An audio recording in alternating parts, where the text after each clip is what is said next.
प्राचीन काल में एक संत दूसरे गांव जाने के क्रम में अपने शिष्य के साथ एक गांव में कुछ दिनों के लिए रुके। गांव के लोग संत के पास अपनी समस्याएं लेकर पहुंचने लगे।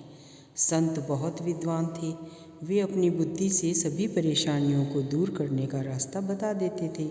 कुछ ही दिनों में संत को प्रसिद्धि पूरे क्षेत्र में फैल गई।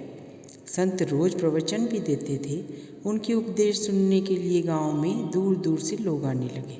संत की बढ़ती प्रसिद्धि को देखकर गांव के एक पुजारी को जलन होने लगी। वह सोचने लगा कि इस तरह तो उसके भक्त भी संत के पास जाने लगेंगे। पुजारी जलन की वजह से संत को शत्रु मानने लगा। पुजारी ने संत की छवि खराब करना शुरू कर दिया।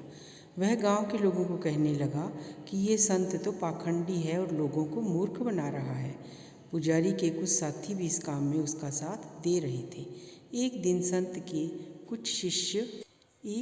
संत के शिष्य भी गांव में अपनी गुरु की बुराई सुनी तो उसे बहुत क्रोध आया।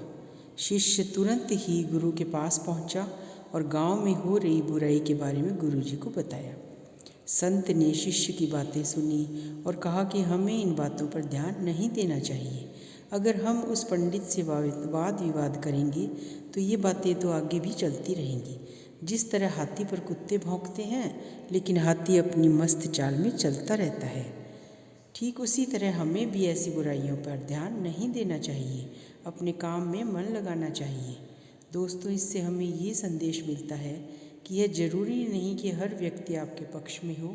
समाज में कुछ लोग हमारे पक्ष में होते हैं और कुछ विपक्ष में भी।